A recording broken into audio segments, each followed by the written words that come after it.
Meus irmãos, dando continuidade ao nosso culto, abramos as nossas Bíblias na carta de Paulo aos Efésios, no capítulo 3, leiamos o verso inaugural.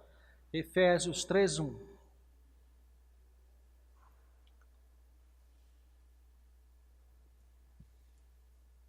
Efésios capítulo 3, verso 1. Diz assim a Escritura: Por esta causa eu, Paulo, sou prisioneiro de Cristo Jesus, por amor de vós, gentios. Vamos ler todos juntos? Por esta causa eu, Paulo, sou prisioneiro de Cristo Jesus, por amor de vós, gentios. Vamos nos dirigir a Deus em oração. Senhor nosso Deus, graças te damos pela ocasião de culto, e especialmente por esse momento, ó Deus, o centro do culto, quando o Senhor fala ao nosso coração por tua palavra. Ó Deus, como nós somos necessitados disso, como nós precisamos ouvir a tua voz.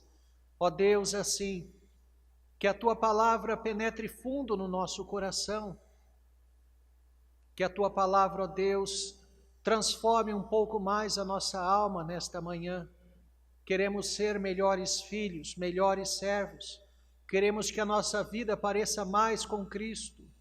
Transforma-nos, ó Deus, porque sabemos que a busca é nossa, mas é o Senhor quem a opera. Abençoa-nos nesse momento. Oramos no nome santo do Senhor Jesus. Amém. Meus irmãos, nós sabemos que Paulo, no capítulo anterior, encerra a sua argumentação sobre a inclusão dos gentios no povo de Deus. Vimos extensamente, explorando aquilo que Paulo dissertou naquele capítulo, eles, os gentios, que somos nós também, eram estrangeiros, eram alheios às promessas. Eles, gentios, nós como gentios, passamos a ser não apenas povo, mais do que isso, passamos a ser família de Deus. Muito mais do que os judeus se orgulhavam ser descendência de Abraão, família de Abraão, nós gentios passamos a ser família não de Abraão, família de Deus. É o que nós somos hoje. Somos todos irmãos, porque somos todos filhos do mesmo Pai. Somos todos servos de Deus e constituímos uma única família de Deus. Agora, neste verso que nós lemos, Paulo inicia uma digressão, como se fossem parênteses, antes de orar pelos crentes efésios, o que vai acontecer no verso 14. E Paulo faz essa digressão para falar do seu ministério, mas não simplesmente para dizer o que ele é, ou talvez para se vangloriar, muito pelo contrário, para falar o que? O ministério que ele assumiu, o fato de ele ser um filho de Deus, que trouxe também responsabilidades específicas no propósito de Deus para a vida dele, o que isso representou.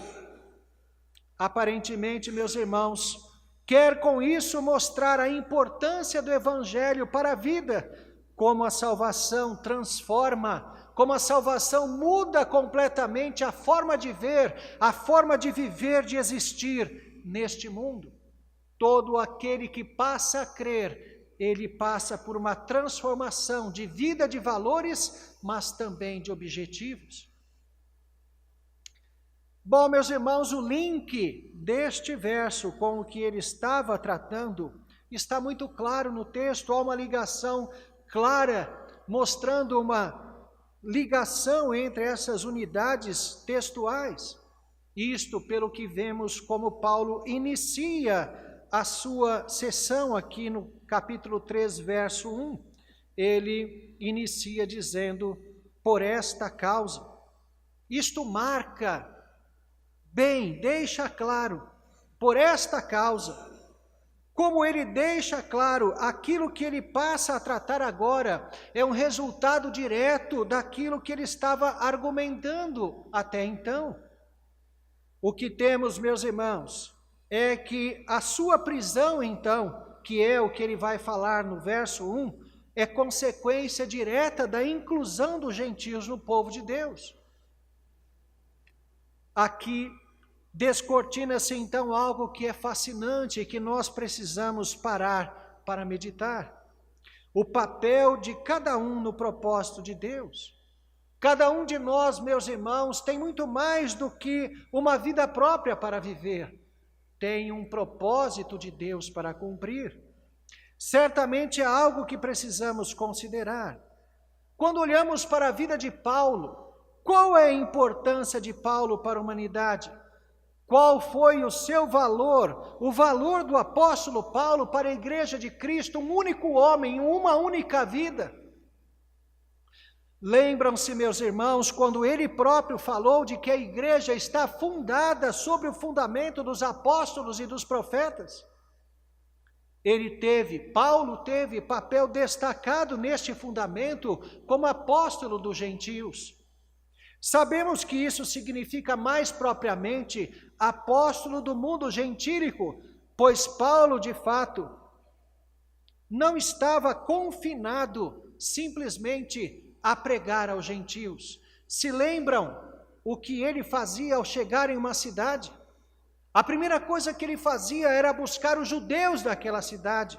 Os chamados judeus helenistas, ele buscava a sinagoga em uma cidade que não havia a sinagoga, um lugar de oração dos judeus, para primeiro evangelizar os judeus, e então ele passava a evangelizar os gentios de fato. De igual forma, Paulo não se fixou apenas na evangelização dos gentios. Nós vemos Paulo indo a Jerusalém pregar. Ele se sentia responsável também por evangelizar o judeu da Judéia, e é exatamente indo a Jerusalém que ele foi preso. A ida de Paulo a Jerusalém resultou na prisão que o enviou preso para Roma, como vemos no final, nos capítulos finais do livro de Atos. Também, meus irmãos, quando vemos os demais apóstolos, não ficaram retidos também à Judéia. Vemos João pregar às igrejas da Ásia Menor, logo antes de ser preso e enviado à ilha de Pátimos, onde escreveu o livro de Apocalipse. O livro de Apocalipse tinha como destinatárias exatamente as igrejas da Ásia Menor, pelas quais João havia acabado de passar: Éfeso, Esmirna, Pérgamo, Tiatira, Sardes, Filadélfia e Laodiceia. Também percebemos Pedro. Sabemos por fontes históricas que Pedro pregou a igreja de Roma, e pregou um pouco antes de ser preso e martirizado sob o reinado de Nero. Reparem, meus irmãos, portanto, voltando à figura de Paulo, o prisioneiro de Cristo, como ele mesmo se define, que importância teve esse único homem, Paulo, para a igreja, para a própria humanidade como um todo? É isso, meus irmãos, que nós precisamos entender. A importância de homens, a importância singular de vidas que tiveram para a humanidade. E isto no propósito de Deus. Não se limita apenas aos assuntos estritamente espirituais, nós podemos elencar outros. William Wilberforce foi fundamental na abolição da escravatura no mundo. Era um puritano. Aqui no Brasil, Oswaldo Cruz, quem criou a vacina contra a febre amarela, que hoje vemos estar de volta aí. E o que dizer de Newton, Watts, Graham Bell e outros tantos, que impactaram o mundo com suas descobertas e invenções. No entanto, meus irmãos, nada transformou o mundo como a mensagem propagada pelo Cristo. E foi na propagação daquilo que Jesus fez que tantos atuaram. Qual a importância, meus irmãos, de Simonton para o Brasil, ao estabelecer aqui uma igreja que prega fielmente as Escrituras? Meus irmãos, o que estou tentando mostrar é como a fragilidade de uma única vida constitui-se poderoso elemento e fator de mudança global no propósito de Deus. Uma única vida. Falando-se dos crentes, Eles tinham consciência de suas fragilidades. E como dizia Davi de si mesmo, não andavam à procura de grandes coisas nem de coisas maravilhosas demais para eles. Contudo, são lembrados na história por feitos titânicos. Paulo fez o que fez, consciente de sua miséria, de sua pequenez, mas o fez no poder de Jesus Cristo. E em nossa geração, meus irmãos, certamente o Senhor tem usado homens simples para deixar legados monumentais aos pecadores. Paulo, em sua singela e humilde simplicidade, foi usado por Deus de forma estupenda, de forma destacada, para transformar o mundo com a pregação do Evangelho e no legado de seus próprios escritos que foram inspirados por Deus. Mas há algo, meus irmãos, igualmente surpreendente nessa declaração paulina, que certamente estabelece um passo a mais naquilo que ele estava tratando. E isto quer dizer, não apenas saber que Deus tem um propósito para a nossa vida, mas também estarmos dispostos a assumir as consequências desse propósito de Deus para a nossa vida. Isto é igualmente importante. É aqui, meus irmãos, que aquela fé romântica e enganosa se distingue da fé legítima e verdadeira. É nesse ponto que aquele triunfalismo absurdo, mentiroso, do se Deus não me abrir o mar, eu vou andar por sobre as águas, mostra-se então completamente irreal e fantasioso. Aquele tipo de pensamento infantil, se estou fazendo bem, certamente vou não apenas vencer, mas até mesmo ganhar alguma coisa com isso. Esse não é o Evangelho de Cristo. Bom, sabemos que somos mais do que vencedores em Cristo Jesus, sem dúvida alguma. A questão não é essa. A questão é o que nós projetamos como sendo essa vitória. Esperar que tudo vá bem, porque busco ser obediente e servir a Deus com integridade, além de uma ideia meritória, de uma ideia completamente antibíblica, ela é irreal. A vida mostra outra coisa. A vida mostra santos homens de Deus, piedosos, morrendo aos olhos dos homens precocemente. Como lamentamos a morte de pessoas ainda jovens que produziam tanto no reino de Deus. Às vezes acometidas de doenças e de acontecimentos trágicos. É curiosa, meus irmãos, a forma como Paulo se expressa, prisioneiro de Cristo Jesus. Aqui há um duplo sentido no que ele escreve. Ele é prisioneiro por causa de Cristo, sem dúvida, por causa da pregação do Evangelho. Sua vida pertence a Jesus Cristo e ele está preso exatamente porque é servo de Cristo. Ele trabalha para o seu Salvador. Na evangelização do mundo gentílico, foi preso por isso. Mas há outra coisa que devemos considerar, algo que concede, meus irmãos, alívio e consegue também nos trazer refrigério nas dificuldades e nas perseguições. Cristo aprisionou Paulo. É um prisioneiro de Cristo também nesse sentido, prisioneiro do seu amor e da sua graça, prisioneiro da eternidade com Deus. Ele está algemado ao seu Salvador de forma que ninguém poderá desatá-lo. O apóstolo, meus irmãos, sempre via as dificuldades pelas quais passava como conduzidas por Deus sempre para um fim excelente, a eternidade com Cristo. No entanto, falando-se do sentido mais direto do texto, sua prisão por ser um apóstolo dos gentios, por ser pregador do Evangelho, o texto mostra o grau de sujeição absoluto de Paulo ao propósito de Deus. É curioso observar que o texto grego não aparece a expressão por amor de. Por esta causa eu, Paulo, sou prisioneiro de Cristo, por amor de, não aparece. Está apenas por causa de vós, gentios. Prisioneiro de Cristo por causa de vós, gentios. Ele olha para si mesmo, meus irmãos, enfatizando sua consciência pessoal, destacando que põe seus olhos em si mesmo. Eu, Paulo. Ele especifica que sua fala está estritamente ligada à sua própria experiência. Ele olha para si e diz enfaticamente que assumiu as consequências de pregar o evangelho aos gentios e ponto. Ele estava disposto a isso e estava preso por isso.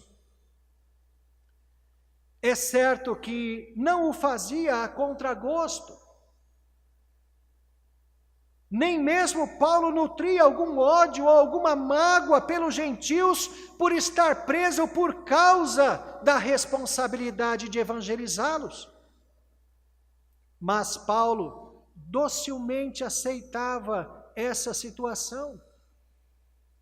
Era um prisioneiro da graça de Cristo, acima de tudo, em cadeias humanas.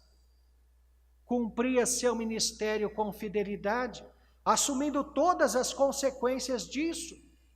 O suportar a prisão, então, meus irmãos, se tornava uma prova do seu amor para com Deus, uma prova do seu amor para com os gentios.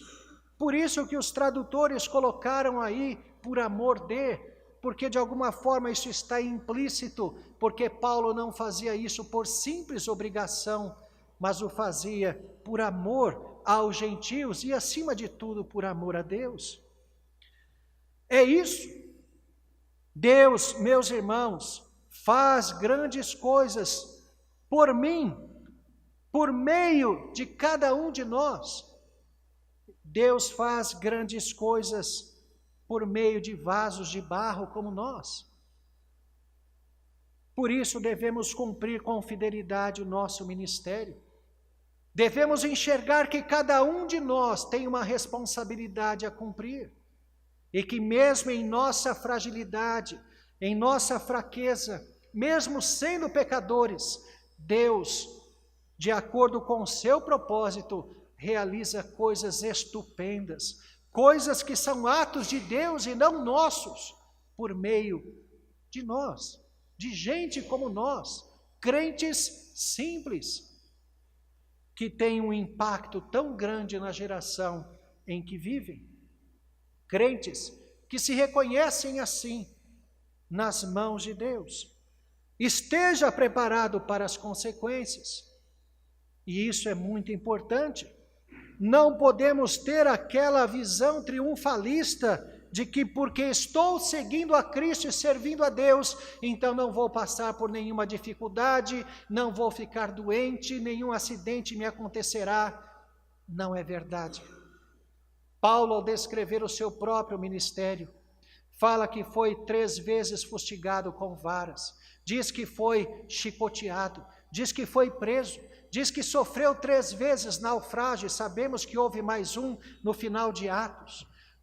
Vemos que ele ficou boiando sobre a água 3 dias até ser encontrado, como ele mesmo diz, 3 dias na voragem do mar, em perigo de salteadores.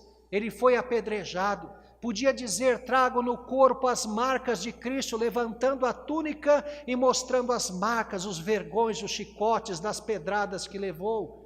Paulo ficou doente, ele diz isso escrevendo aos Gálatas, que foi por motivo de enfermidade que ele passou lá. Paulo passou por todas as dificuldades. Não pensemos, portanto, que ser cristão é um salvo-conduto para não sofrer qualquer coisa nesta terra. Olhe para você como um prisioneiro de Cristo, como Paulo se via. Um perseguido de Cristo. Talvez um doente de Cristo, talvez um desempregado de Cristo, Talvez alguém que enfrente problemas familiares por ser de Cristo. Entendamos, meus irmãos, que nós não enfrentamos homens. A nossa luta não é contra a carne e o sangue, é contra os principados e potestades. O diabo pode causar um problema enorme na sua família para afetar você. Pode causar um problema na sua vida profissional, na sua própria saúde. Lembre-se que Jó adoeceu debaixo das mãos do diabo. Deus pode permitir isso, pode ser uma tentação em sua vida e uma provação diante de Deus. Mas tudo isso deve ser lido debaixo da condução do Senhor. Tudo isso somos de Cristo, ligados a Ele, conduzidos por Ele. Há um propósito excelente no final. Era por isso que Paulo ia sempre adiante. Paulo não resmungava, Paulo não lamentava, Paulo ia adiante, porque ele sabia, tinha plena certeza, ele experimentava isto em sua vida, ele era de Cristo, e é o que nós precisamos também enxergar. Somos mais do que vencedores em Jesus Cristo, eternamente, ainda passando por todas as perseguições e dificuldades, por sermos fiéis a Deus nesta terra, tanto as causadas por ímpios, como aquelas causadas pelo diabo, mas tudo isto debaixo de um propósito de Deus que nos conduz em triunfo. Que Deus nos abençoe grande e ricamente. Amém.